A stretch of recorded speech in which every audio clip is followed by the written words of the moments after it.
It's a little past 6:30, and I think at this point we probably should get rolling. And first and foremost, I appreciate everyone making it out for the lousy weather, the snow, and the balmy 10 below outside. So thank you guys for being here. I'm going to turn everything over here for Tim to get us rolling, and I've got a few pieces in here a little bit later, but Tim, she's all yours. Thanks, Sean, and I'll second Sean's thank you for coming out on such a wonderful evening. At least it wasn't last week when it was, what was it, like 30 below, but it feels like it.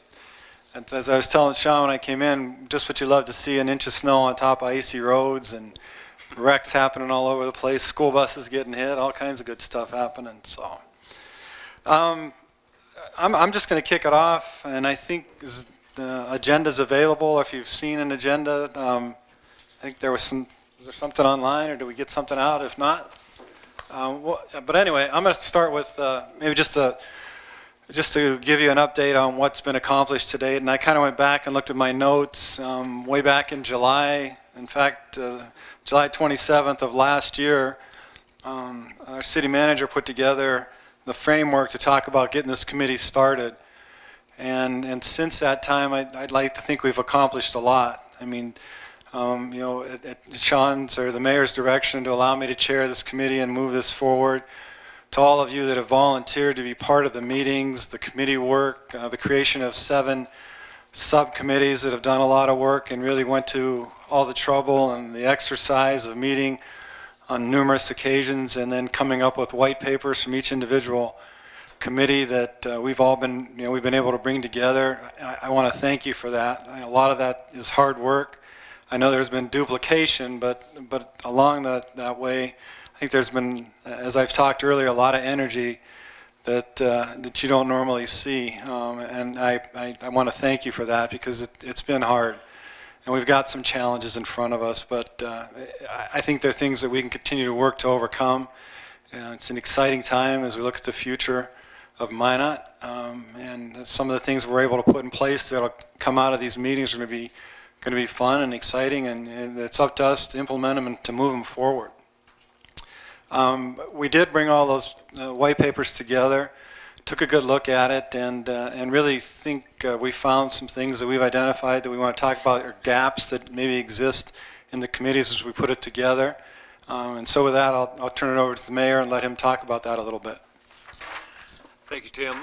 Taking a look at the white papers, essentially the whole idea was to identify what pieces were missing out of that pie in terms of the economic development. So essentially we went through, and Tom has thankfully brought a whole stack of them for what I will go through here. And it is essentially the consolidated gap that was identified by all the technical teams within those white papers. So the first bullet point here, and I'll go through them, and Tom hands them out, you can kind of take a look through here. There's no citywide organization or an entity to serve as essentially the linchpin coordinating all of the various efforts by the different organizations undertaking the economic and business support related activities within the city. There is also, nor is there one that has the capacity and capability to identify the means and resources to fill any gaps in a comprehensive citywide effort. There's no means or mechanism in place to strategize, prioritize, and seek the federal, state, and the foundation grants such as the EDA or the USDA, which can fund a wide variety of different economic development projects, including the different infrastructure, revolving loan funds, and the incubator that was identified.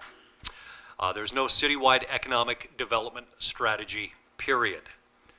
The question we have to ask is who should have the lead in this development citywide strategy and how should it be funded?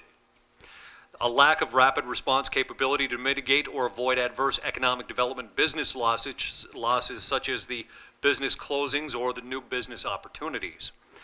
A lack of citywide coordinating entity to manage the recommended one voice, one message marketing to assure the available resources that are to be maximized for the great return of new business and new jobs, to organize the strategic approach to grant applications, especially those that are on the federal and state agencies, and to avoid the divisive competition and to serve as a link among the established economic development and business entities. Also, one of the gaps identified is a lack of non-traditional lending 501c3 nonprofits for a city the size of Minot.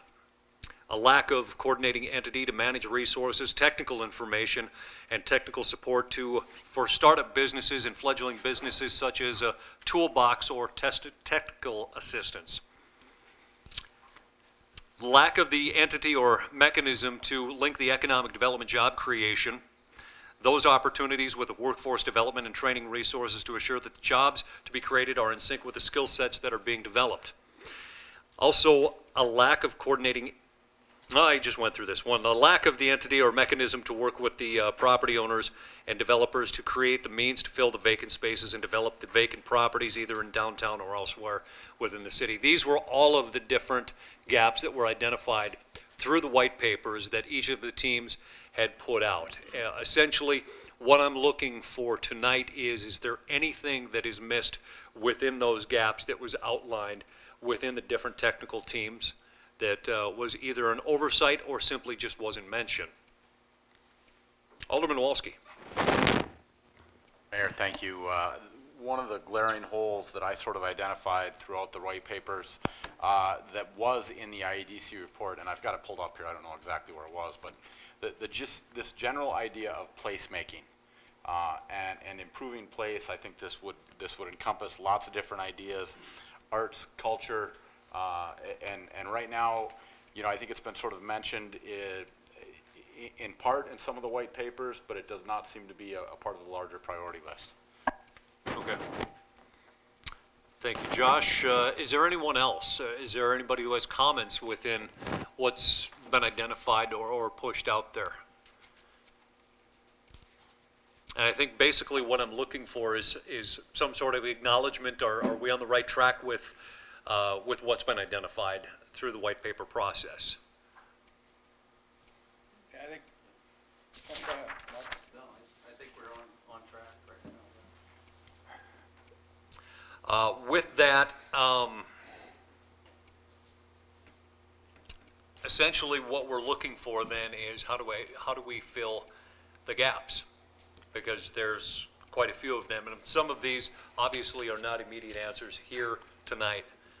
But that's kind of the holistic picture as we've been talking about throughout this process, and even kind of working into tonight's meeting, is that this very well might be more than just a meeting tonight to try to work forward. Does anybody have any thoughts on any of these gap components or areas within some of the identifiers?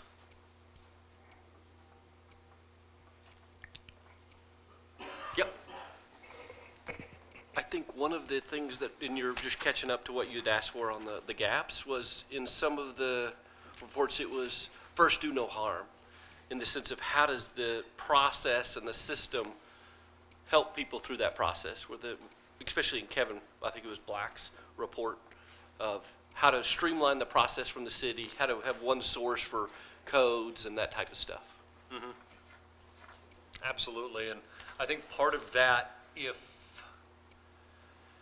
I recall correctly, looking through our community development, economic developer position here that we continue to task, is that point of contact for information dissemination, that very first point on the push. That actually fits very well within, I guess, the city's portion of a big piece of those gaps. And that certainly is one of those points that the city is looking to fill as maybe a primary point of contact. I had the opportunity to speak with a bunch from the WOWOB earlier today, as I see some of them are joining us. And the question was, when somebody is new to town, where is that very first point of contact? Part of that is our citywide messaging. Part of that is, with that first point of contact, if they come to the city, where are they being sent? Who do they contact within the city?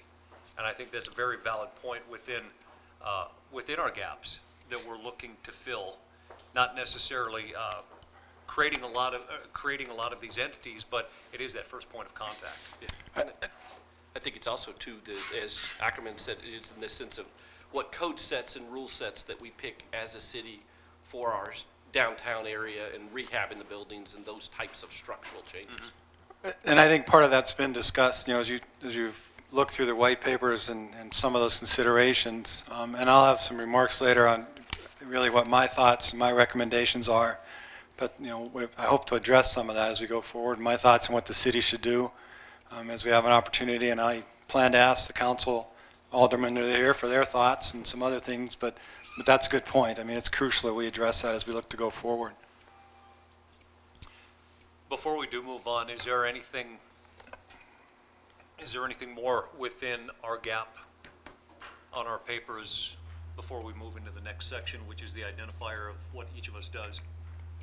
Mayor Sitma, everybody, members of the committee here, has there been any thought toward looking at gaps in capacity, not necessarily just gaps in services? Because a lot of this work, when we're looking at a new organization or expanding services, before we jump to that, it might be helpful to know, is there a gap in the capacity? Meaning, is there staff time or resources or other space allowed within the organizations that already exist to take on some of these issues? Because the approaches would be pretty different depending on what that answer is. And I think that is a good thought, and that one of the things I wanted to do tonight was to go around to the chairs that are here, the committees. The mayor gave us a homework assignment a couple weeks ago, and hopefully you've had a chance to think about that. But I'd like to ask, and Roger, since you're to my left, I'll start with you. But if there's anything, since our last meeting 2 weeks ago, as the mayor kind of gave us an assignment that said, come back and tell us what your committee can do to help to fill these gaps, and maybe what you can bring to the table from staffing or other resources, to Megan's point.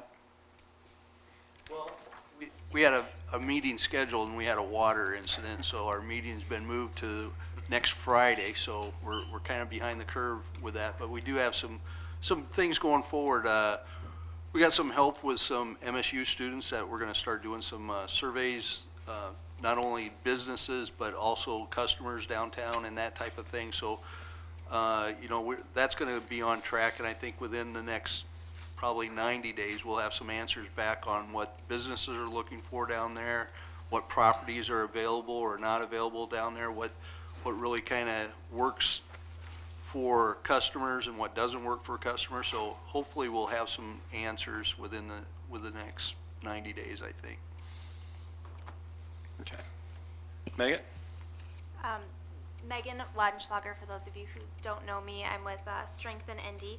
I work with Roger on the Downtown Technical Committee doing the strategic planning process component for that, and also I'm on the Incubator Committee, and I see that Chuck isn't here today, but we are looking very seriously at the feasibility of writing for an EDA application to move that process forward. So that's really where we're at, going to be working with a few staff, hopefully at Minot State, to understand what their capacity is to work with us on that grant. But that's kind of where we are for that committee, I believe, and Shannon and Jessica are on that committee as well, so feel free to elaborate once it gets down there.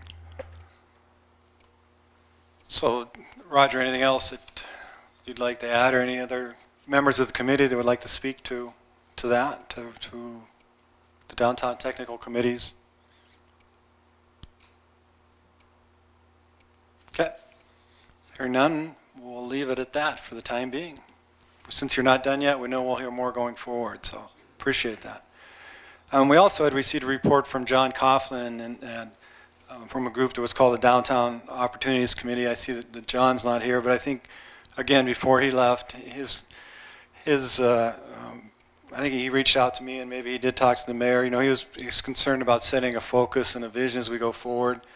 And I think we've talked about some of those things, but tonight to try to put down on paper to some extent the gaps and the things we need to do as we look to move forward, or what we hope to accomplish as we move this process ahead. Next committee, LAE, let's see, Brecca, I had you up for one brand. Yeah, and I should step in and thank Ellie since my flights were delayed and she stepped in to give the One Brand report.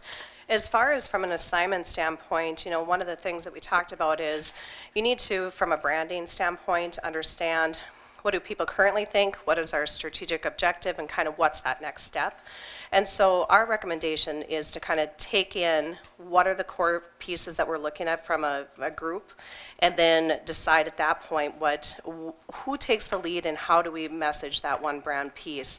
I think it's critical as far as when you're going through branding that you don't just start with kind of an idea up in the air. It's not a marketing message, it's not just a tagline or a concept that we use, but it really is what are we trying to accomplish as a community. And so we're fortunate that on the One Brand Committee, I see a number of the members that are here today represent some of the existing organizations.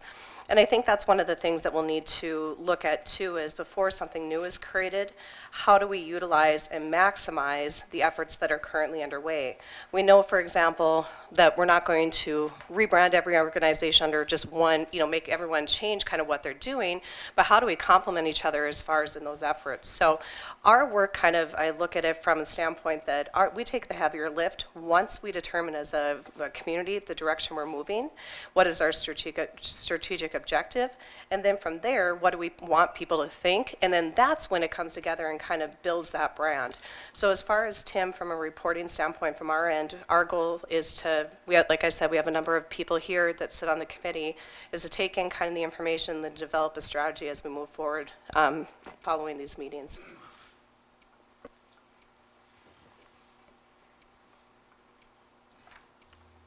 Anything else? Anybody that was part of that committee to add? Thank you, Brecca. Chuck did reach out and say that he wasn't going to be able to make it tonight. Megan, you touched on the incubator. Anything else anybody that's part of that committee would like to add? I know there's a lot of discussion back and forth regarding the incubator and the opportunity to, at some point potentially have a facility downtown that, Minot State can host and lead and among other parts of the city to make that happen. So. Anybody else? Yes, Josh. Yeah. Thank you, sir. As I think about the incubator, I want to make sure that we are keeping that opportunity in mind, particularly as we make acquisitions around the gathering space. I know there have been some very preliminary conversations about the potential of a city hall relocation if there is a HUD waiver that comes through. I would hope that as these plans unfold, we can be as thoughtful and mindful of the resources that we're using and perhaps try to make them count twice in some particular ways. So I wanted to enter that into the sort of the record as a part of the conversation, because I think inside both of those opportunities there may be a way to make the incubator go further with the dollars that we have. Thank you. And I think it's important for us all to think about that as we bring these papers together, that we are looking at a living, breathing document, just like any strategic plan. Things are going to change. It causes you to adapt, and I think that's where we're at with this. Again, I appreciate all the work. It's just really neat to see. So, anything else on the incubator space?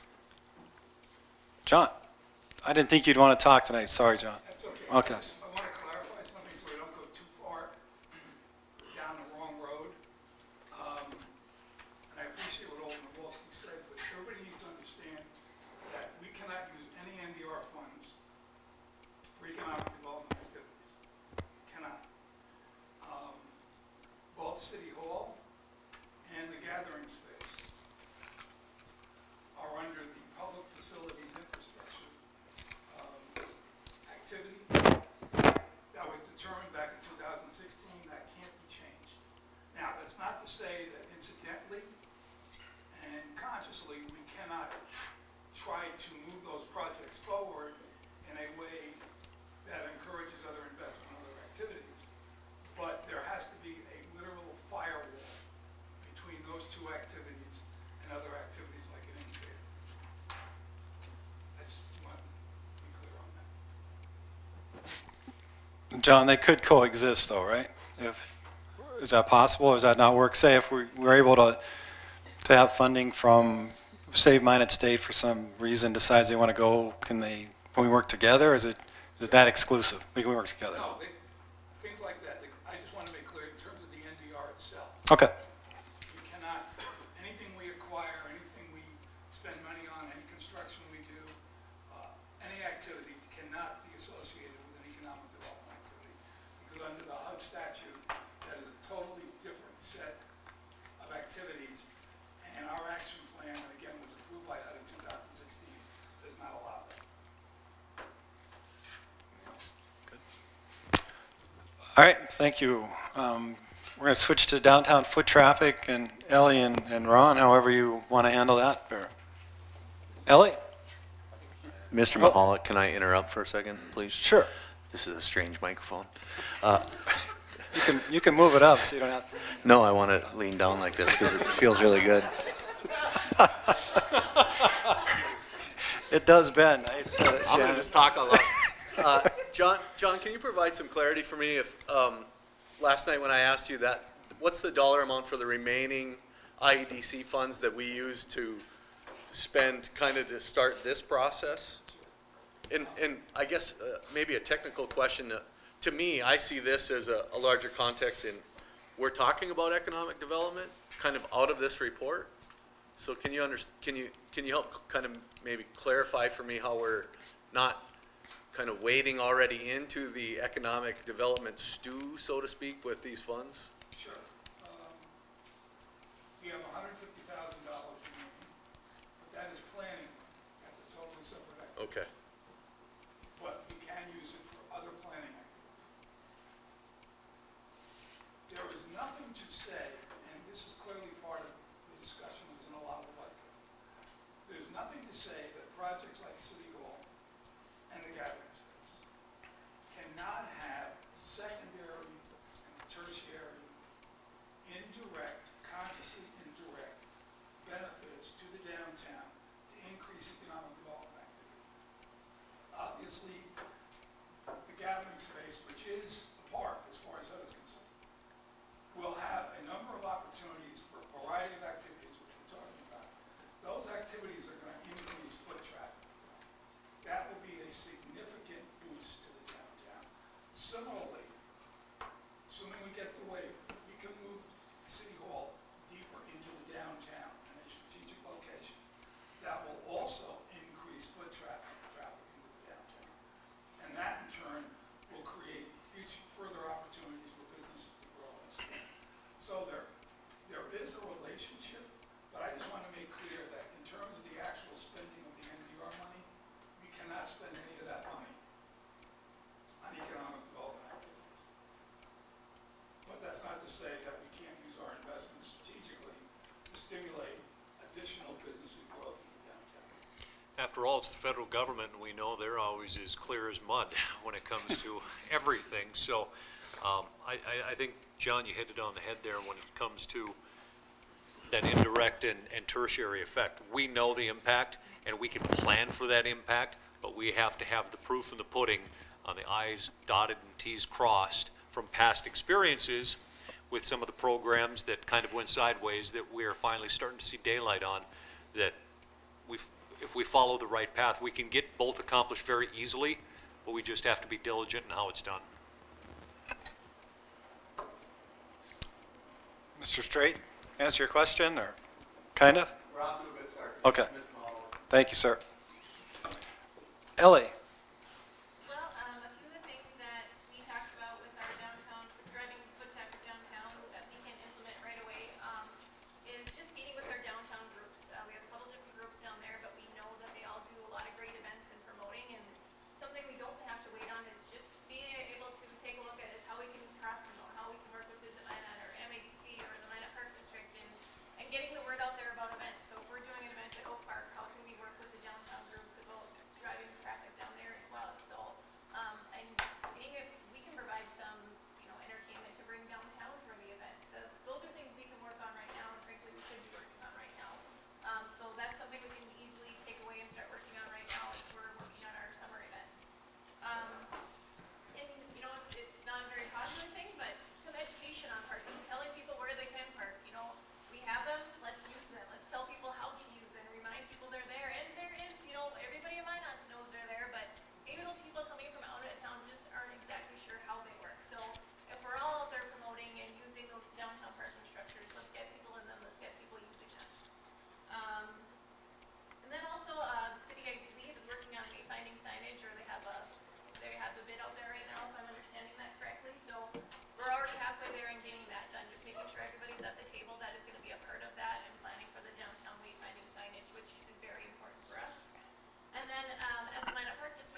questions? Anyone else on the committee? Anything to add?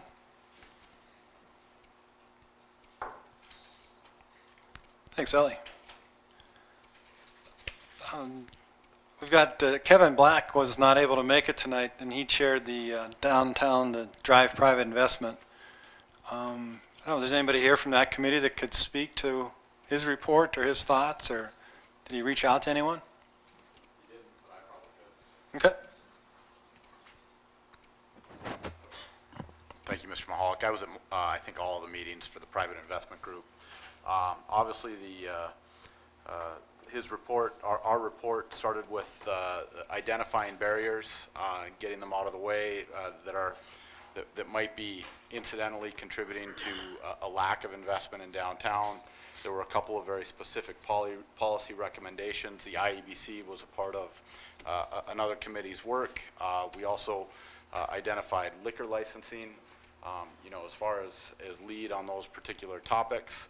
I would share also, especially on the second point, since the introduction of this white paper, I have been contacted by 3 individuals with business models that frankly do not fit within the city's particular licensing scheme at this time. So I think this particular issue is rising to a level of urgency, and I think this is the city's responsibility.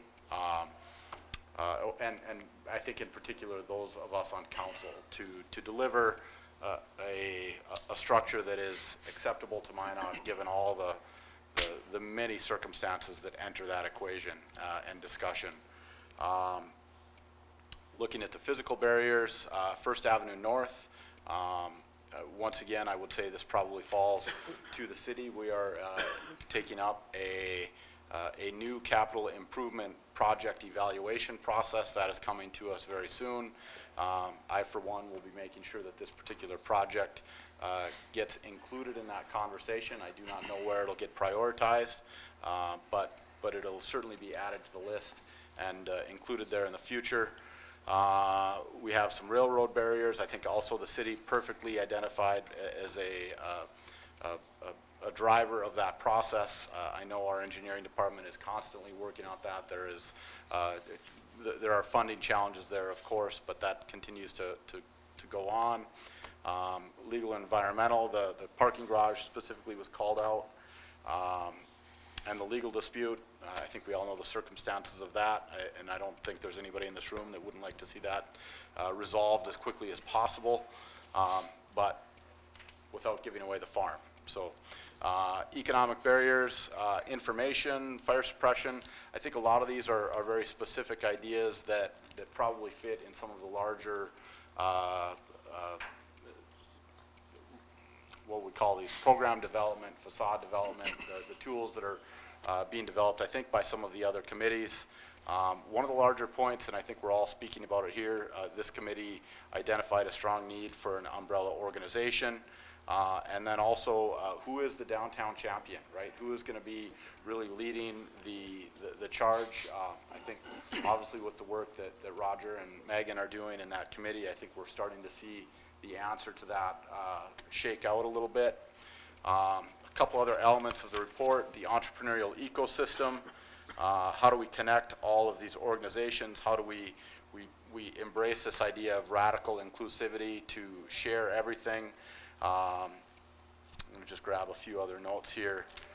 Connection platforms, I think this lives very well inside the incubator idea, but we're also seeing it in places like Connect Minot.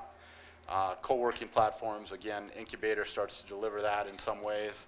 Unified marketing, resource toolbox, also touched on, I think, by Ms. Ulrichson's committee. So those are some of the points. I think those are some of the key places on this committee's work. I think the city is a natural place to take some of this stuff, especially the policy-related stuff.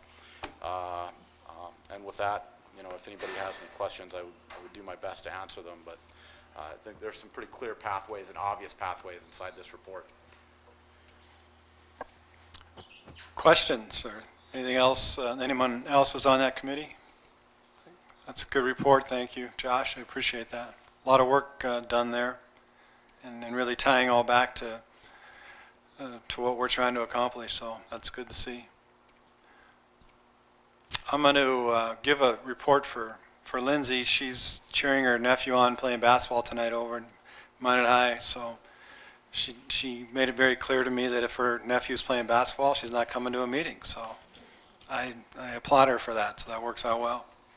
And along with that, I'd also, Lindsay was chairing the financial toolbox technical team, but she also brought into play some of the other organizations, Minot Area Community, MADC, Chamber of Commerce, Visit Minot, Source Basin Planning Council, and I'll give you guys a couple minutes because I'm going to call on you next, parts of the members of that organization to collect your thoughts and think a little bit. But Lindsay gave me what she thought the Source Basin Planning Council's role would be in this. She talked about their mission is to support communities, leaders and entrepreneurs to advance economic progress for North Dakota Region 2, which we are a part of. Two of our critical organizational values are communities are central to all of our programming activities and advocacy, and our activities support communities to achieve their goals while maintaining their own distinct character. And she put on here a number of other things, but really they're there to support, to help to write grants, to share information, raise funds, provide resources, planning, feasibility, so on and so forth, which I think we're starting to see a number of things beginning to happen. So again, that subcommittee or technical team is very active. It's good to see because there's a lot of stuff happening there. But in my sense in reading that is it's inclusive, and she wants to see help from everybody that's a part of those other organizations. And so I'm going to switch over. I know, Ron, you weren't part of this group, but if there's anything you'd like to add from the Park District's perspective, please go ahead and kick it off.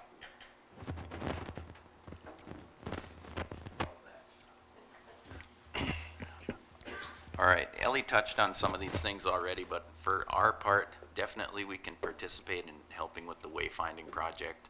Trail connections from the east-west on the river corridor, and from the north as well, from Minot State area, and from the north coming into the downtown through the Greenway entrance and crossing the bridges. So that would be a big deal and something that we can participate with. Possible future Greenway by the river in the area that's now taken by Burlington Northern. There is a possibility maybe someday that could be looked at. Downtown gathering place, obviously on our radar screen. Maintenance, operation, programming, possible nonprofit participation as well in that. Beautification in the downtown area. We're helping on Main Street, and there's other opportunities for that as well. Trying to get organized with the groups and put a planting plan together for this summer already. So we're working on that as well. We have a connection to the Minot Area Council of the Arts. They help us with Arts in the Parks program in the summertime. There's definitely a potential for that to expand and to participate in the downtown gathering area as well. Bike share program is something else that we've been talking about along with others in this room, so that's something else we can participate with. So, some of these things have crossed over into other committees, but that we feel like these are all things that we can help with. So, promotion in general as well. Thanks, Ron. Any questions of Ron in the Park District? Anyone? Is there any connection with any types of points of interest that people would like to maybe utilize a bike or other ways, like a map, to be able to go through in a day, to take them around Minot from one side to the other or one direction? Well, we are actually working on our trails map right now within the Park District, so that kind of takes people from our parks, so our points of interest within the Park District, which are a lot of the points of interest in Minot. So the map will take you from the Roosevelt Park Zoo to Roosevelt Park, the Scandinavian Heritage Park. So we'll have our trails map that will be ready to go hopefully April 1st here, our new one anyways. But if there are any additions to that while we're in the making of it, something we can certainly take a look at as well. We produce a citywide map that include all the points of interest, parks, trails that are known to exist, and do that at a scale that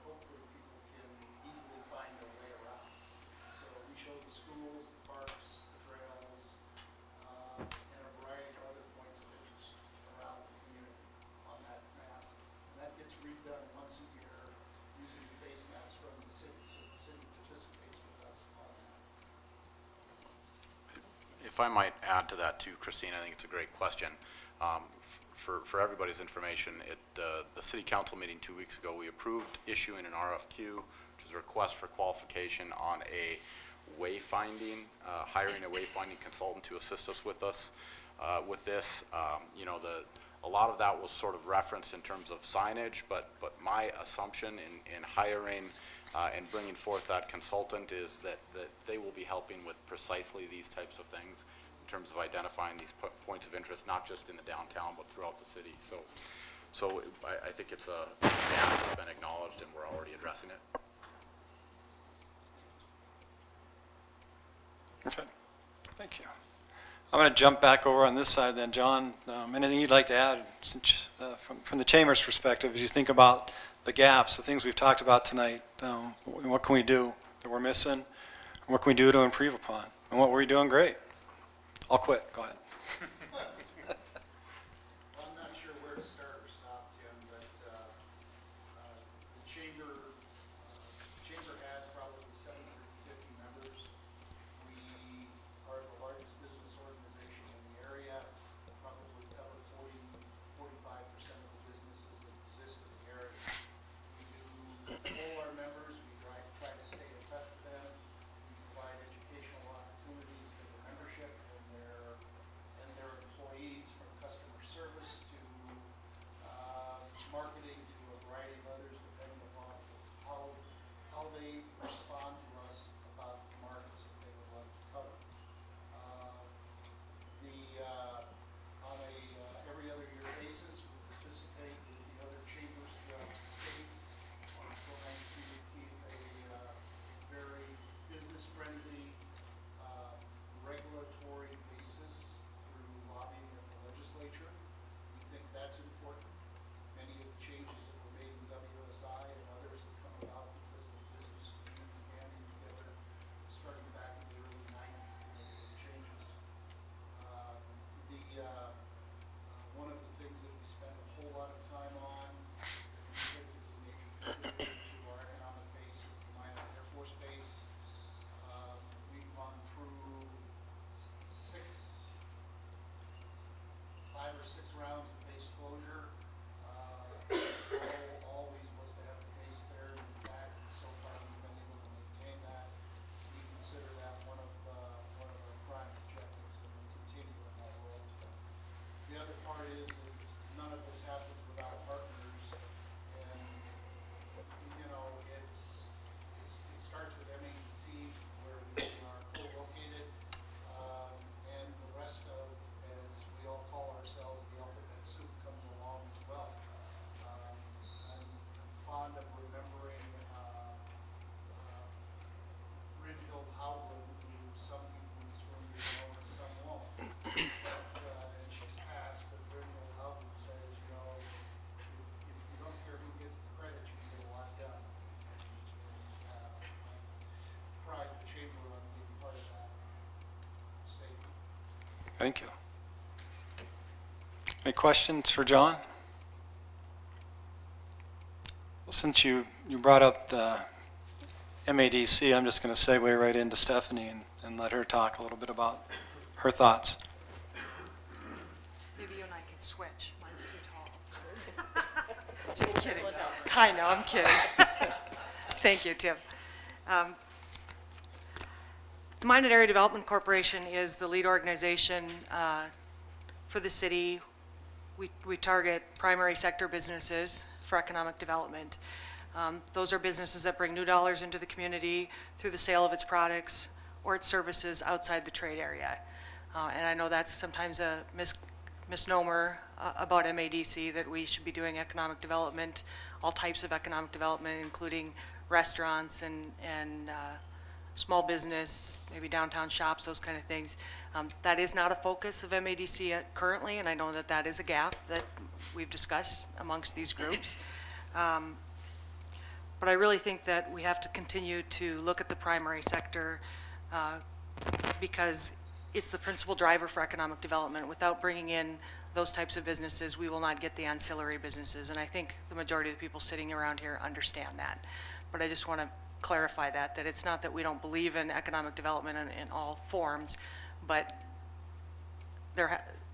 we have to have a division of who can do what, and with a staff of 3 and a board of directors of 13, I don't think MADC can grab on and take on more than what we're doing currently unless we change the size of our staff or add additional activities to what we currently do. I know there are some gaps within the community. I know that we like to work with our partners as well. As John said, you know, being in the same office with the chamber, we do a lot of things together. We also meet with Souris Basin, Visit Minot, the other groups.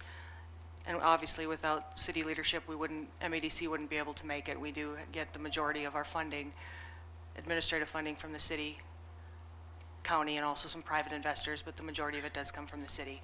And obviously the Magic Fund is very important as an incentive with city sales tax dollars that are used to move that forward.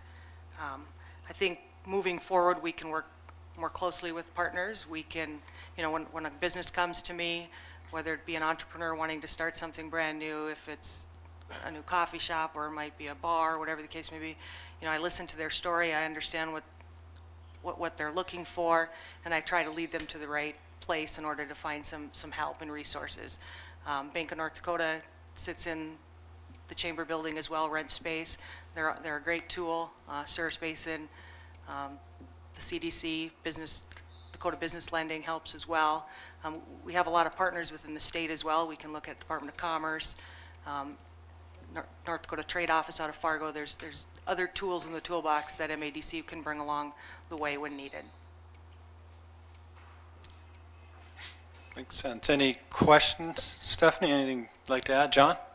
I would just add a comment that on Stephanie's comments on primary sector jobs. That's not something we find locally, but we rely on the state's definition of primary sector jobs, so that there's not different definitions of that for different economic development groups within the state.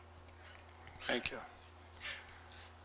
I think one of the things before I switch gears here is an understanding, and I think we all recognize there are gaps that need to be filled. And you know, thank you again for pointing that out. Stephanie, we've got some work to do, but we've talked about that and identified it. I've got some thoughts as we finish up the night, but my thoughts about that, which I'll touch on later. No. Okay. So I'm going to turn it around, and I see we've got a number of the aldermen here. And as the overseeing group of this group, from you to the steering committee to me to all the subcommittees here, I'm going to ask each of you, if you would please, to give me your thoughts on the progress, what we've made. Are you seeing what you wanted to see? But more importantly, you know, what are your thoughts about moving this forward? And Josh. If I could go first, I also am going to. I'm going to. You can't go first. That's no. I'm just please, thank you. I'm going to stop. I'm going to step out shortly here for a nephew's hockey game. So I greatly appreciate the opportunity, and thank you for conducting the work that's gotten us to here. The next steps are indeed challenging. There are a couple ideas that I kind of want to just sort of introduce into this conversation before I step out. I think the work that has gotten us here is tremendous. I think this is an extraordinary foundation. I'm concerned that this is sort of the baseline level of work that maybe every other city in the country is also going through. So I want us to think a little bit about the next steps, the next things that separate us a little bit, that set us apart, because I'm not sure that we've identified those yet. I have some ideas, I have some hunches of what they may be, or some places where I think I would like to see us focus some resources. One is in our arts community. I think Minot has an extraordinary foundation inside, and tremendously talented people who are here contributing. They are doing amazing things. They are largely not represented in this room tonight, with the exception of Ms. Fenner, who represents the symphony. And then, of course, I don't want us to ever lose sight of the entrepreneurs, the people who are actually creating On the whole, most of us here represent government in some form, which is only powered by the fact that other people are out there creating wealth through their business, their jobs. Ms. Staley, Ms. Rodriguez, Ms. Alvarez, to my left, three wonderful examples of creative entrepreneurs who are really, I think, improving the vibrancy of Minot. So let's not lose track of what they need in these conversations. There are two other large pieces, I think, of the community that are missing in some of these conversations. We've got Trinity here tonight, grateful for your guys' presence. I don't see anybody from the Air Force Base. John, you do, and Mark, I know you guys do a tremendous job of representing them out there, but I think it would be great to get representatives physically to these meetings. And then also Minot State, it seems to be missing a little bit. I know we are all very closely connected in lots of different ways, but on that idea of radical inclusivity, I think let's get these folks to the table for some of these conversations. With that, those are my thoughts. Everybody knows I speak up and always share what I think in these conversations, so I'm not worried about my ability to stay engaged in this process and have input. And I appreciate everybody being here tonight and taking the time to be involved with this. Josh, I think the only one that you may have overlooked was Job Corps. And I think the only way to keep you out of ever getting engaged is to get laryngitis. So, I kid. No, you don't. No, just kidding. No. Thanks, Josh. I appreciate your input and your continued involvement. So, thank you much. I'm going to kind of bounce around because Shannon's talked already. Mark, I'm going to go to Mark, the president of the council, and let him have his say. What your thoughts are today, Mark?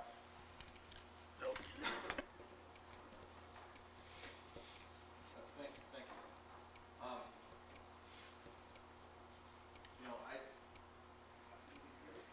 try it. Can you hear me now? Now we got you. See. Thank you. You were right. I think everybody who has worked in this process has made a good effort, and thank you all for that. It's been my belief sort of since going through the IEDC report and seeing this process kick off that that the role of the council needs to be that of, and the city needs to be that of a catalyst, and to encourage the sort of scary work of looking at sort of what we have, taking it apart, and then sort of figuring out how it all goes back together and maybe can be enhanced or augmented. And that's hard for people to do because everybody's kind of got, their own piece of how things have been going. So I'm encouraged because there are, yes, gaps that have been identified, and the beginnings of the process of people sort of stepping up and figuring out how they can fill those gaps has begun. We don't have answers for 100% of it yet, but we'll keep working. And I think the role of the council will continue to be that of a catalyst, but also to provide the tools or the additional policy decisions that are requested or are necessary to see this process go forward. And whether that is, tax increment financing, whether it's business improvement districts, whether it's, other things that we can do, a revolving loan fund, I think you can be encouraged and you can be assured that we will try to provide those things as they can be helpful to everybody's efforts. Thanks, Mark. Any questions? Alderman Padre-Gula, your thoughts? I'm still kind of busy thinking to express thoughts. I guess echoing some things Josh has said, I think it's critical that we make ourselves, say, as unique as we can be, but to highlight the uniqueness that we have. And I think certainly our arts community is a major part of that. And I think, you know, active representation and involvement by MACA, whether it's things like coordinating scheduling of events or dovetailing things so one person can go from one to another, I think that's important. The other two groups I think that are missing are Job Corps and the public schools. And I'd like to see us have an entrepreneurial spirit starting in the schools, whether it's some of the junior achievement type programs. And I think at the college, one of the things I see, I don't worry so much about the business people and the entrepreneurs you know, helping us grow. I'm concerned too about the other people who don't see themselves as business people, but who have some interest in theater, English, whatever. And they need to know that they have a role and they have some opportunities here in Minot. And I think we need to facilitate and reach out to those groups. Another group that's missing here, I think, is the school system. Again, the school system, Job Corps, and the college, particularly the non-business parts of those organizations. I'm certainly very pleased with what I'm seeing here. I think there's a lot of enthusiasm. There's been a lot of hard work. There are a lot of steps that I think will be implemented very quickly. Some will take a while to come to fruition, but I think things are moving very much in a positive direction. The thing that I think the city can do, first of all, I think we can provide some expertise. I think having Mr. Zakian here, our city manager, and some of the other staff have brought a much higher level of professionalism and expertise, and that can augment and supplement the other resources and sources of knowledge, like the people in the chamber and MADC and service basin planning. So I think we have resources now that we didn't have. I think what it's going to come down to ultimately is money and people. We have enthusiasm, we have volunteers, we have volunteer organizations, but I think at some point we're going to have to come up with some bucks and we're going to have to come up with some staff. And I think that's an issue that the city council and the city government will have to face. I note that we're getting out of the recreation business, and maybe as a substitute for that, we need to get more actively involved in the economic development business. One of the thoughts I've had for years is maybe we should provide some of the infrastructure for that. You know, I think John and Stephanie can do a lot to attract businesses and to help businesses grow, but I'm not sure that they should be running offices. I'm not sure they should be worried about payroll and accounting. And maybe that's a function the city can take over, either directly or through contracting with them, as we do for some of the functions of MADC. I'd like to set these people free and loose to do what they really want to do. Now, maybe they want to, run their office, but that's one thing that I've always thought maybe we could provide is some basic infrastructure of services, of kind of back office staff, if you will, back office functioning for these organizations. And I think ultimately it's going to have to come down to some investment of city resources, both in terms of staff and money. We want to make our downtown more vibrant. We probably should hire an economic development coordinator for downtown or an economic development activity person for downtown. And maybe we share the funding with different groups. But I think that's something the city eventually is going to have to step up to. So I see a lot of opportunities here. I see some wonderful work happening already, and the question is, how do we keep the momentum going? And I think, frankly, it's going to have to involve some money and some people eventually. Thanks, Alderman. Any questions? Alderman Pittner. I'll sit up. Does this work?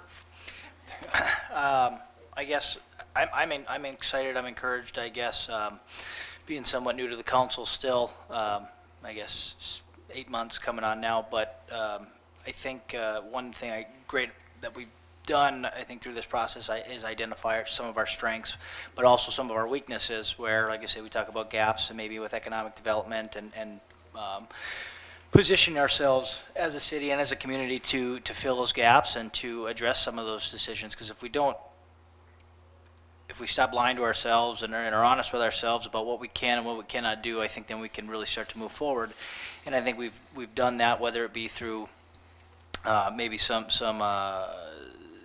as Alderman Wolski stated, some of the policies that are in place that may prohibit business and investment. The city obviously last fall here, or summer, fall, I guess, we did adopt an ordinance change to the first penny to allow 15% for the city to get involved in the economic development sector.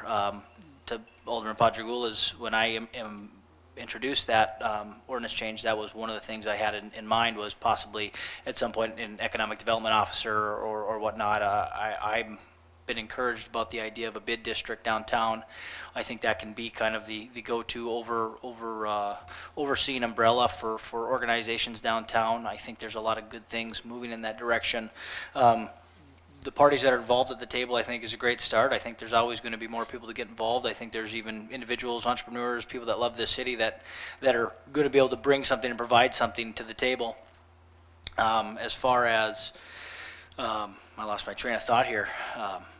I don't have a hockey game to go to, but I promised my daughter I'd paint her toenails before she went to bed, so I'm running out of time. But as far as just bringing the organizations and everybody to the table, I think is great. And like I say, moving forward, I think it's maybe somewhat of maybe what I campaigned on was as a city, as a council, as a governing body, maybe to get out of the way a little bit and let relax some of the policies if we can, and open the doors for individuals to get in and really take some pride and kind of take the economic development by the reins. But I'm encouraged by everything we see here.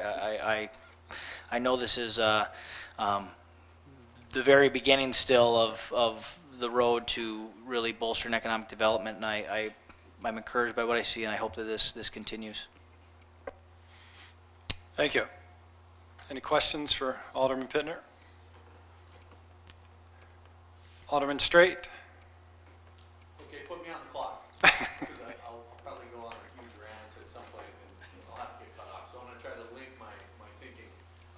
One thing I'm really encouraged by is Paul and Josh and I came back from testifying at the legislature the other day, and just listening to Paul's discussion of real estate and the market in town. Paul, I got to tell you, kind of in a larger audience, I think what this group has going for us right now is we have the people that are here. I guess the thing I'm conscious of, because I hear about it a lot, whether it's my involvement on Visit Minot, I sit on Cirrus Basin, we have a tremendous amount of talent that's not here. And as I think of the remaining $150,000, Mr. Mayor, I'm conscious of how we could use those dollars, pull in some of those outside players, because I think we all know who is not here. But those businesses that are around this community play a vital role. And as I read this bit of the lack of rapid response capacity to mitigate or avoid adverse economic development, I want to try to flip this somehow, and I'm going to tell you a story from the State of the City the other night. I walked out of that and I ran into Alan Linda from Home Sweet Home right away. And I was just, hey, how's it going? Great. We're so busy we can't even keep up. We're looking at building a facility in Williston, because they're working with some folks from what I've heard in the past has been called sheltered workshop. But I think we have to, as all of us in the room, know and have that toolbox in our pocket. When you hear a conversation like that, we have to know, hey, if you consider going to this person talking, these are the resources available, to be able to flip that where we can turn it and double down with people that we know have a successful business in town, and where we can help them realize that the resources are here because we want them to grow. I sat on MADC, so I appreciate Steph's challenge. I told her that publicly, but I think one of those aspects of MADC that ties into that $150,000, Mr. Zakian, because I'm looking at you, one of those roles of MADC is going back to existing businesses in town, and we can do a better job with, I want to believe, with planning dollars and saying, hey, what else do you need to grow? What else do you need to evolve? Clearly, I was kind of surprised as I sat on Cirrus Basin to know that we have businesses downtown that have tapped into Cirrus Basin's loan funding. And I look at my friends across the table. These are resources that I just don't think people are aware of. So I think from the city standpoint, we have to do a better job of leading, sharing, getting that information out, and to Alderman Pitter's point, somewhat getting out of the way, because I think that is where this can get a little meatier, and I think that we can really see some tangible results. I'm mindful of those 50-plus nationalities represented at Minot State, and how we are not integrating those folks more into the fabric of this community. And I have had ongoing discussions with Mr. Richard, the student body president. I think that that's something that personally I want to figure out a way to get them more involved. And I guess that I'll kind of close with, I'm a small business owner. I don't do a lot of seasonal food truck work in downtown, but I joined the downtown BPA, and I'll tell you, as the liaison to the gathering place, I'm going to very much lean in over my remaining 15 months on council. I spent a couple years, what it's glorified listening to, not to mention the Make Minot campaign. I heard complaints all the time, and I think it's time to stop complaining. I think the solutions are in front of us. I think the gathering space is the opportunity where we don't need another organization. I think the gathering space can serve as the downtown BPA. But I think people are going to Mr. Martin's point, this is not about our egos. We want an efficient organization that can deliver what clearly the community is clamoring for. But I heard it from Mr. Merritt earlier tonight. We're already looking at wayfinding. We're looking at signage. We're looking at flowers. The Park District is going to be involved with some of the operations. Clearly, we have a snow removal issue is one that the downtown BPA really wants to figure out and work with us. But those are those things that those folks have really wanted. I think we can deliver that through the gathering space, through the management of it. It's going to be creative and collaborative, because I've told Megan this before. I'm concerned about the capacity for us going out and starting 1 or 2 or 3 more nonprofits. At some point, I kind of question, are there so many other people not here that the bench is just clamoring to get in the room? Because I don't think maybe people have just been offended for so long that they don't even want to participate. But the point is, I think we have to deliver back to the community to build some trust, to get the buy-in, where people feel like, hey, I'm going to actually take you seriously. And I guess my final piece of that is, I live in Eastwood Park. We have an Eastwood Park Neighborhood Association. Ellie, I think as you move forward with signage, wayfinding, as we get more in that stew, I think it's those neighborhoods that also link into downtown that we can do a better job of tapping. Mr. Martin and I live a few blocks away from one another. I think it's where we share information with neighborhoods and get that buy-in of, here's easy modes of transportation to get downtown. That's where I feel like we have to kind of go back into those neighborhoods. Partly for me, and it's very selfish, is I've been trying to sell my mother's house for a couple of years in Eastwood Park, and I can't do it. So the only way I feel like we're ever going to drive value is if we have very dynamic spaces, the zoo, the park, the downtown, along the river, and then you start to create an environment where people want to live there because they see the value, the connectivity to schools and stuff like that. So maybe none of that made sense, and I apologize if it didn't, but that's what I'm thinking. That's kind of where I'm going to continue to work. Any questions for Alderman Stray? Thank you, Shannon. Can I say something else quick? Please. Just to kind of clarify maybe, and what I hear from Shannon, as far as, talking about some of the individuals, maybe they've been offended for so long to not come in the room. I don't even know what's that. I think this idea right here is a new concept to Minot, as far as everyone coming to the table and working together and collaboratively.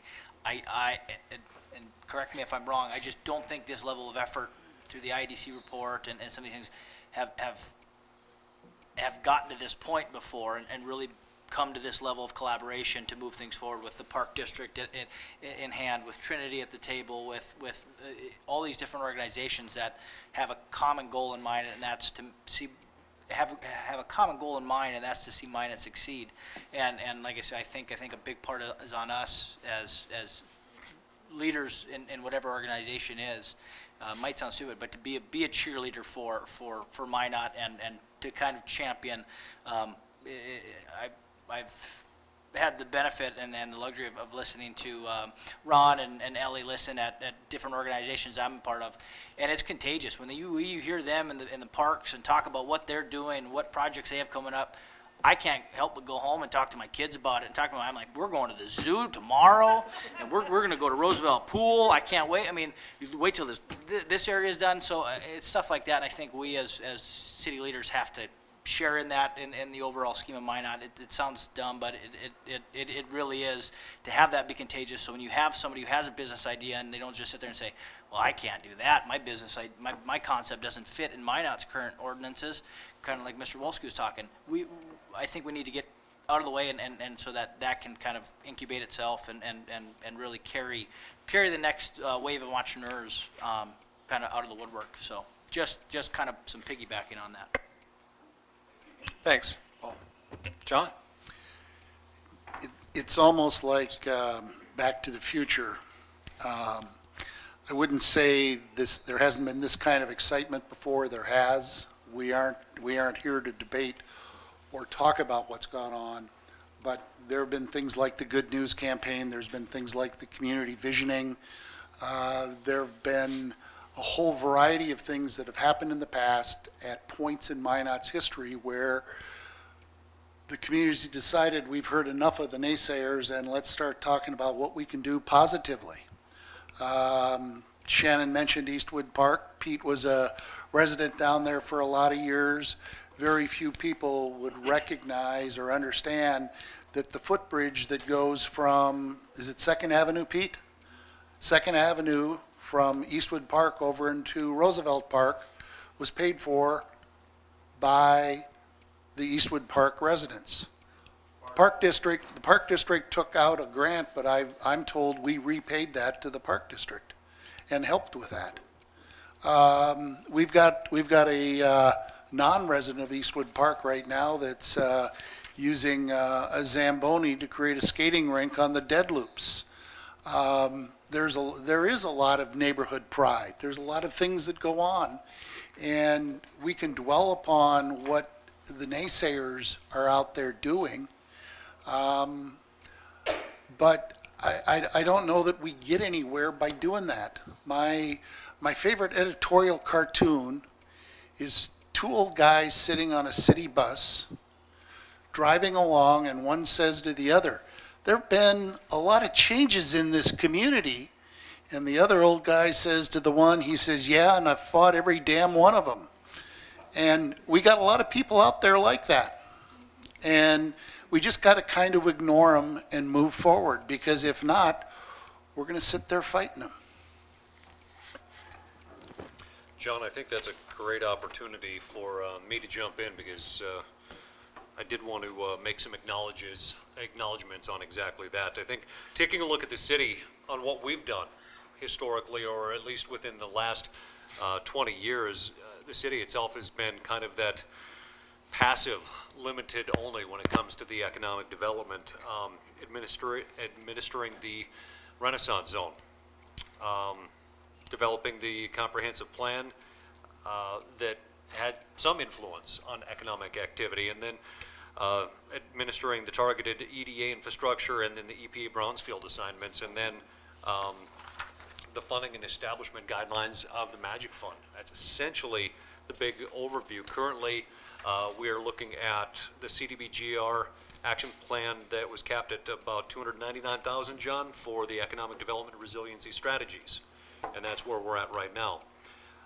The part that I wanted to touch on that John pointed out, I did want to bring back exactly those points, because in 2013 there was a group that came forward, led by the parks, that wanted to put a Minot Aquatic and Recreation Center in Minot.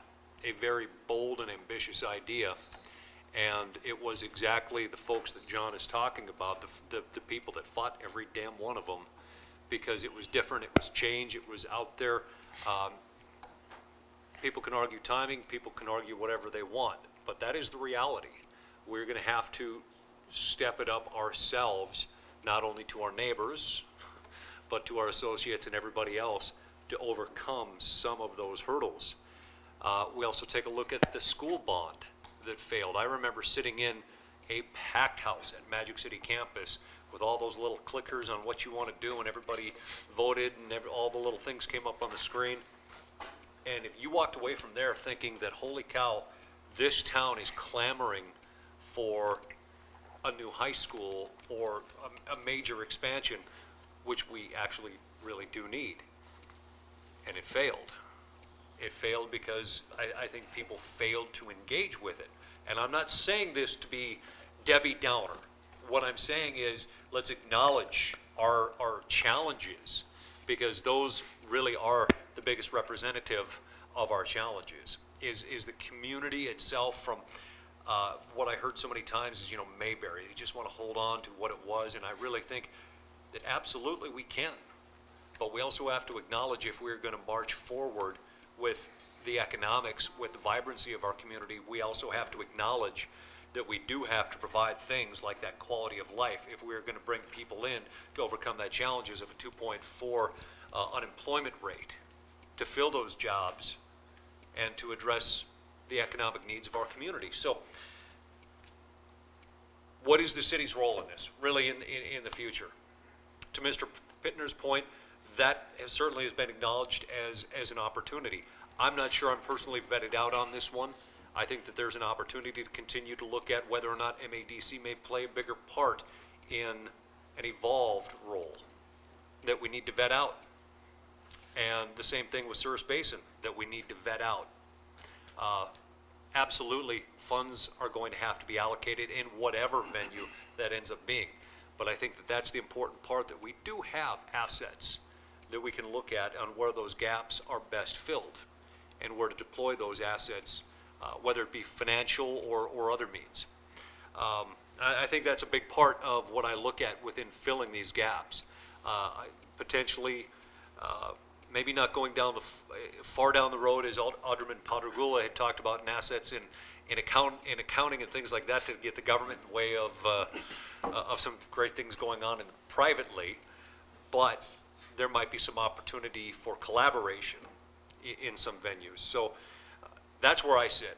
I'm not going to echo everything that the rest of the aldermen have said in terms of what we're driving on, but I think with our eye on the ball and our self-motivation, understanding that our challenges, like we've talked about the bid district, I think we can acknowledge that that fails if the city itself dips one toe into that pond.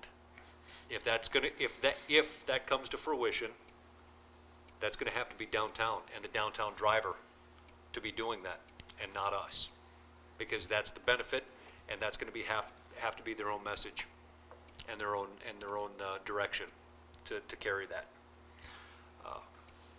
With that, I'm going to keep myself as short as I can. Okay. Thank you, Mayor, and thank you, Alderman and committee chairs, for all your words tonight. Before I give you my thoughts on this experience that I've been so lucky to have over, and I mean that sincerely, not in a sarcastic way, over the last 8 months, is there anybody else here tonight that would like an opportunity to speak?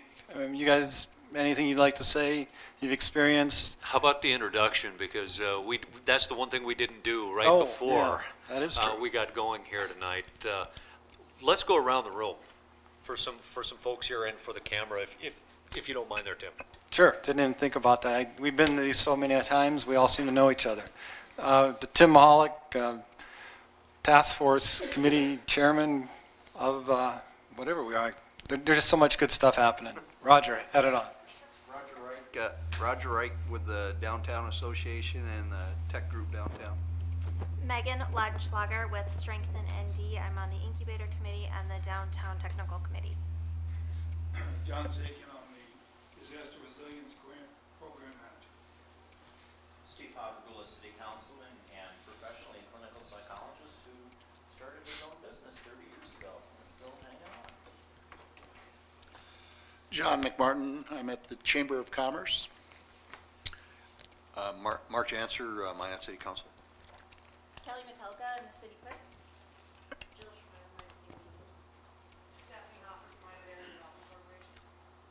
Rebecca Kramer with Otney. I was on the One Brand and also the Downtown Outreach for these groups, and on the board from the East. Paul Pittner, City Council. Misty Feist Erickson, Vice President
Fenner, Executive Director of the Minot Symphony Orchestra and board member of the Minot Area Council of the Arts. Taylor Wilson, Trinity Health. Karen Tripadina with Trinity Health, and I was with the wonderful group in the downtown private investments. Susan Brewer, the job service code, and I was also on the downtown private investments. Peter Duker, I'm right now retired. I was in business here for 51 years. I'm on the ambassadors committee of the chamber, and I'm also head of the Renaissance committee for downtown. Christine Sally, business owner, Maxi Ladies. Shay Rodriguez, now Alvarez. I am a new entrepreneur in Minot and co-owner of Suzuka. Rebecca, owner of the Road and co-owner of Ellie Delores with Minot Park District, Director of Market Development. I was on the One Brand Committee, the Downtown Food Truck Committee, Technical Committee, and Investing in Downtown. Ron Mayer, Minot Park District, Executive Director, and served on several committees trying to help out. I'm Tom Berry. I'm the city manager for the city of Minot. I'm Sean Sitma, mayor of Minot. I also do insurance professionally when it does allow for time. Sit on the IEDC board, Task Force 21, and numerous other fun activities, including part of this entrepreneurial idea, helping my wife get that off the ground for hopefully sometime soon space downtown. So, if I didn't have enough. Again, thank you, everybody, for being here tonight. So as I thought about wrapping this up, three things really kind of jumped out at me. And Paul, I'm going to go back to your comments, and John, you touched on it. You know, we have tried this, and we've been down this road a number of times with different groups, I think with the right things in mind to accomplish.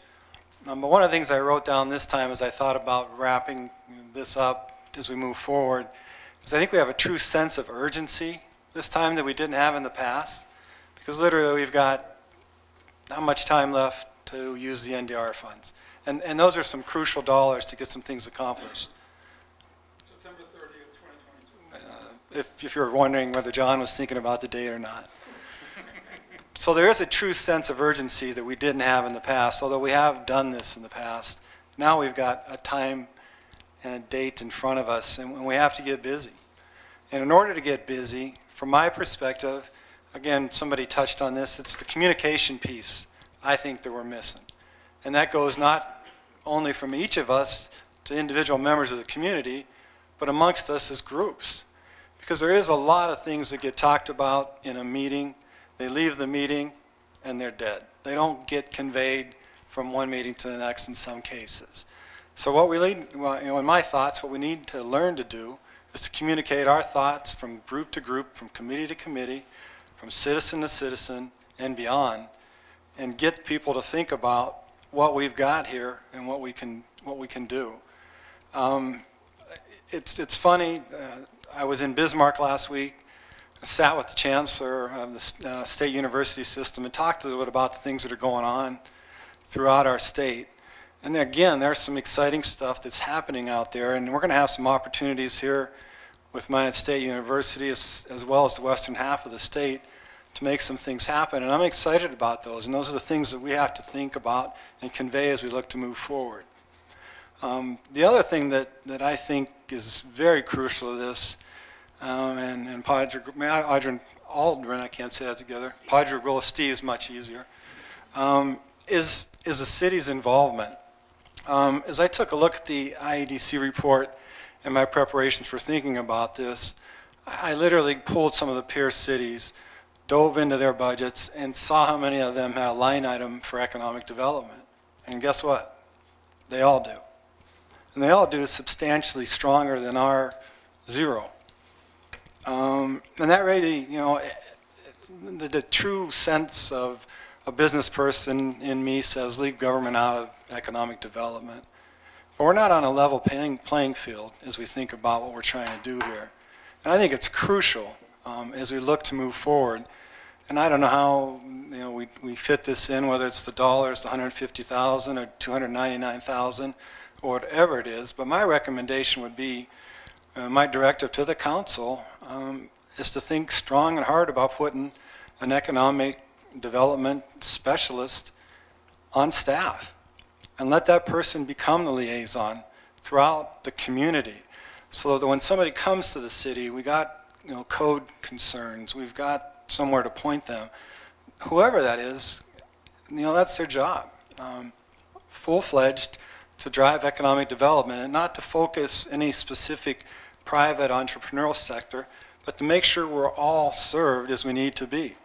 And I probably wouldn't have said this a year ago, but as I studied it, spent the time looking at it and giving some sense of what we need to accomplish, we need to do it. We're not, again, on a level playing field with our peer cities.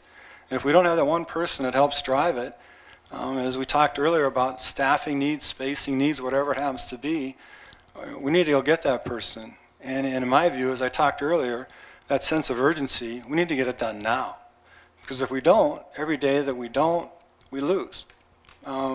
So for what it's worth, that's my directive to the city council or whomever needs to make that decision. Maybe it's the city manager. But we need to get that done. I think it's crucial to make things happen for the future of this city. Now, maybe that person then oversees the, as we talk about the need for the 501c3, I don't have all the logistics, the thoughts figured out around that. I'm going to leave that up to John because that's his field of expertise. But that's where I'm at, and that's my suggestion, my recommendation as we move forward. Again, I thank you all for everything you've done. And I'll turn it over to the mayor for his closing thoughts, unless anybody else has something to offer. Fire away. Okay, thank you. I tried right before introductions, but that's okay. So as you all know, that I represent the arts community here in Minot, and a lot of people have a great perspective of arts in this community. I look around the table here and I see a lot of season ticket holders. I see a lot of you who have patroned the arts, and we appreciate that immensely. In 2015, the Arts and Economic Prosperity did a study in Minot and the 5 surrounding communities. There's a $13.5 million impact in 1 year on this community because of the arts. That's something that I don't know how many people know about.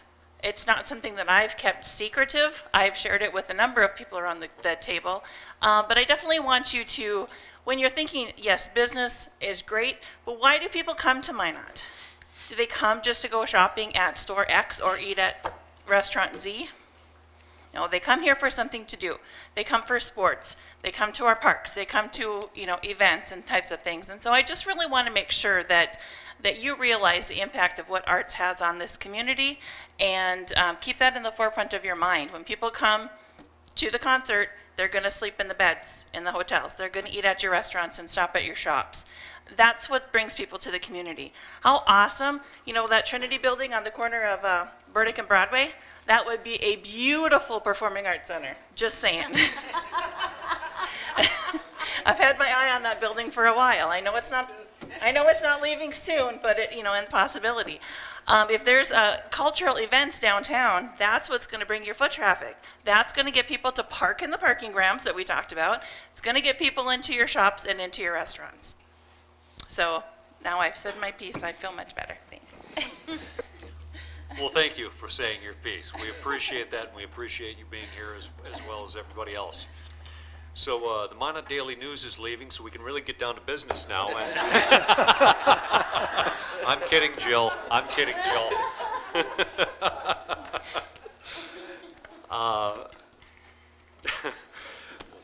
Going back to what Mr. Mahalik had said here, the good news is absolutely within this community development and economic development director position is something that is coming very soon, we hope. Third time's a charm. So absolutely, I think we can acknowledge that we are marching forward with many different pieces of this individually, even before that the white papers came to completion and fruition. Now the question we have to ask ourselves is, where are we going from here? We have a lot of the white papers done. We have our gaps identified. So I think the question that we ask ourselves, is it worth bringing the different working groups back together to not only acknowledge the gaps, but to task some solutions or task some ideas on filling those solutions.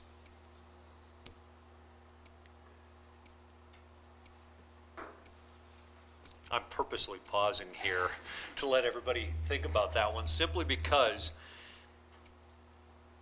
at the end of the day, I think we can acknowledge that the city is only going to be able to do so much with, let's just put it on the table, limitations, perceived limitations or real limitations.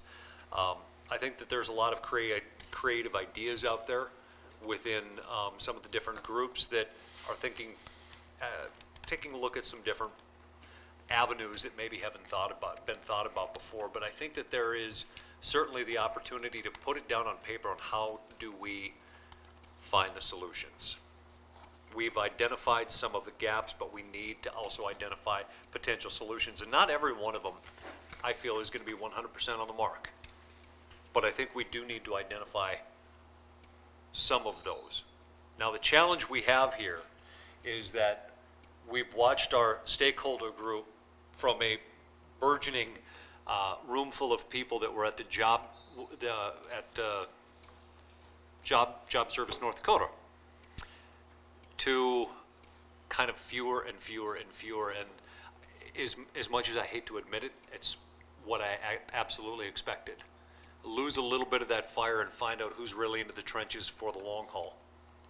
So that is my question. I mean, is this something that we task ourselves and put a little more time into for a start and stop date, come back together briefly to identify perceived solutions, and then bring that back together one more time and really kind of dig into those solutions, what works, what doesn't? Obviously not everything that's going to be proposed. You're reaching for a microphone, please. Well, I thought you were going to stop. You know me better than that. I'll just keep going. Holy crap. I thought Josh was still here.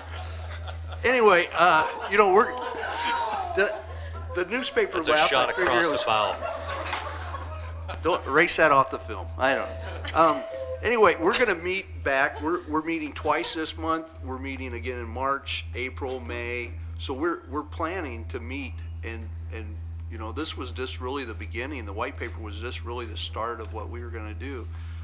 We hope to really bring a plan back to this group, back to the city on what we think is going to be a good process for the downtown area. So yeah, we have another 6 months, and we're really, you know, we know that there's timelines, but you know, we know that there's a process that has to go forward too, that it's just not going to be a knee-jerk reaction within the next couple months or whatever. Gathering space is a big thing downtown. Everybody's, you know, that I know is looking forward to that. So yeah, we're going to meet and bring new ideas and things back to this group and to the council going forward.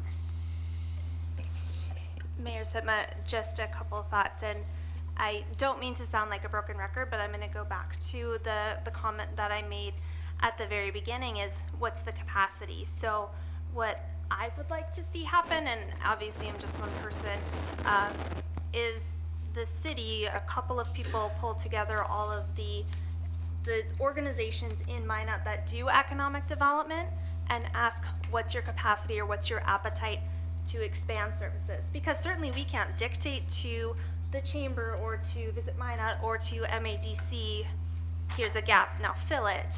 I mean, we have to have some of those conversations because I think the technical committees are going to meet anyway. I mean, they're going to keep moving forward, but specifically when it looking at some of these gaps, I think there needs to be some really transparent, open conversations, small group conversations, specifically with the leadership of those organizations to say, what are you willing to do and what are you willing to not do?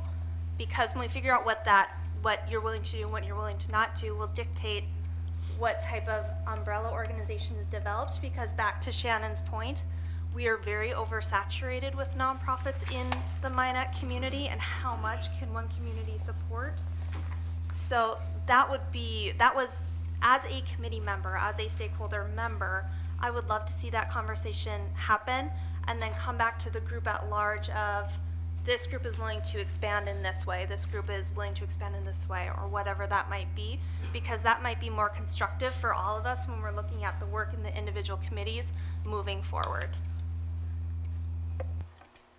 Thank you, Megan. Any other thoughts here?